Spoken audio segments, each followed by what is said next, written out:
పాల్గొన మాసం కృష్ణపక్షం ఏకాదశి పాపమోచని ఏకాదశిగా జరుపుకుంటారు. ఈ సంవత్సరం మార్చి 25వ తేదీన మంగళవారం నాడు పాపమోచని ఏకాదశి ఏర్పడింది. ఈ ఏకాదశి చాలా పవిత్రమైనది. ఎందుకంటే ఈ పాపమోచని ఏకాదశి రోజున ఎన్నో శుభయోగాలు ఏర్పడబోతున్నాయి.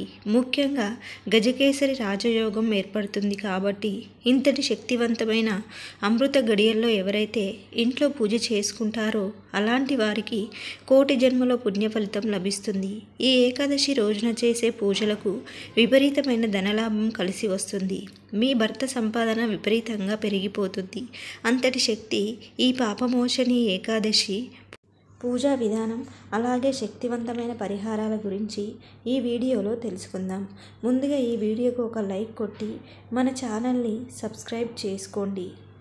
మార్చి 25 పాపమోచని ఏకాదశి నాడు ఆడవారు తెల్లవారుజామునే నిద్రలేచి ఇల్లంతా శుభ్రం చేసుకొని చక్కగా తలస్నానం చేసి ఇంట్లో దీపారాధన చేసుకోవాలి.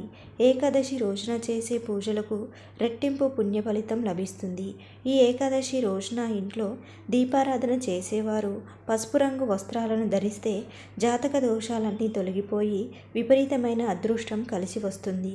దేవుని పటాలను పూలతో అలంకరించుకొని మీ పూజ గదిలో ఉన్న వెంకటేశ్వర స్వామి పటం ముందు ఒక దీపం వెలిగించి ఒక చిన్న బెల్లం ముక్కను నైవేద్యంగా సమర్పించి ఇంట్లో దీపారాధన చేసుకోండి.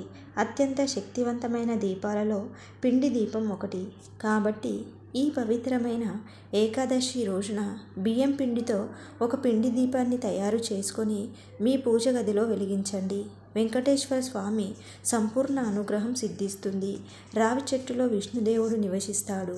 ముఖ్యంగా ఈ ఏకాదశి రోజున రావి చెట్టుకు చాలా దైవశక్తి ఉంటుందట. ఎందుకంటే ఈ పాపమోచని ఏకాదశి రోజున రావి చెట్టులో 22 కోట్ల మంది దేవతలు నివసిస్తారట. కాబట్టి ఈ శక్తివంతమైన ఏకాదశి రోజున ప్రతి ఒక్కరూ రావి చెట్టును ముట్టుకొని రావి చెట్టుకు నమస్కారం చేసుకోండి. ఈ రోజున రావి చెట్టును ముట్టుకుంటే చాలు విపరీతమైన అదృష్టం కలిసి వస్తుంది. అలాగే రావి చెట్టు నీడలో నిలబడినా సరే జాతక దోషాలన్నీ వెంటనే తొలగిపోతాయి.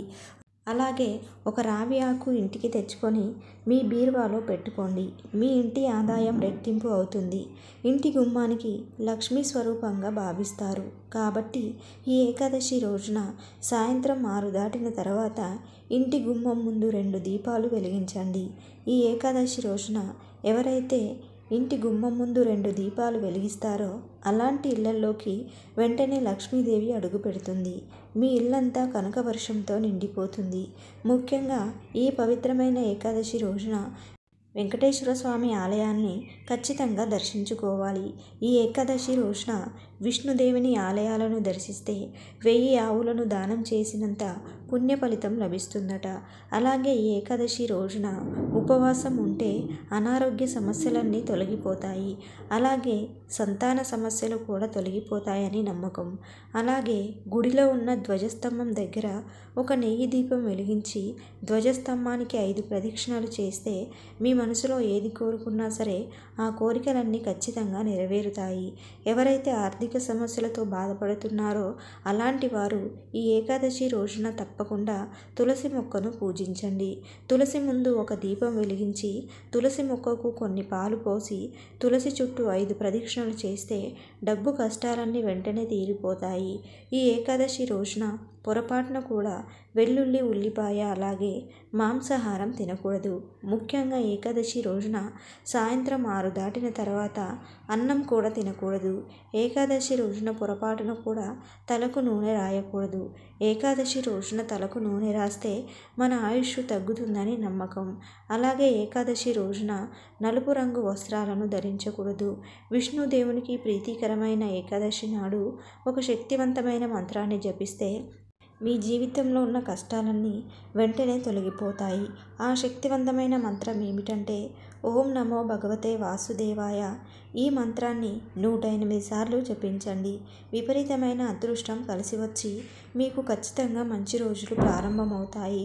తులసి దళాలు అంటే విష్ణుదేవునికి ఎంతో ప్రీతికరమైనవి. కాబట్టి ఈ పాపమోచని ఏకాదశి రోజున మీ పూజ గదిలో ఉన్న వెంకటేశ్వర స్వామి పటానికి ఒక తులసి మాలను సమర్పించండి.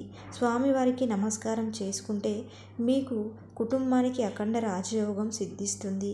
ఏకాదశి రోజున తులసి దళాలను కోయకూడదు కాబట్టి పూజ గదిలో ఉపయోగించే తులసి దళాలను ఒకరోజు ముందుగానే సిద్ధం చేసుకోండి. ఏకాదశి రోజున తప్పనిసరిగా ఇంటి గడపలకు పసుపు రాసి కుంకుమ బొట్లు పెట్టుకోవాలి. అప్పుడే మీ ఇంటిపై లక్ష్మీదేవి అనుగ్రహం ఉంటుంది.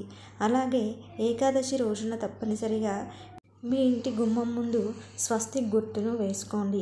ఏకాదశి రోజున ఎవరైతే స్వస్తిక్ గుర్తు వేసుకుంటారో అలాంటి ఇళ్లల్లోకి ముక్కోటి దేవతలు అడుగు పెడతారు. ఈ ఏకాదశి రోజున ఉదయం స్నానం చేసేటప్పుడు నీటిలో కొంచెం పసుపు వేసుకొని స్నానం చేస్తే పుణ్యనదుల్లో స్నానం చేసినంత ఫలితం లభిస్తుంది. విపరీతమైన అదృష్టం కలిసి వస్తుంది.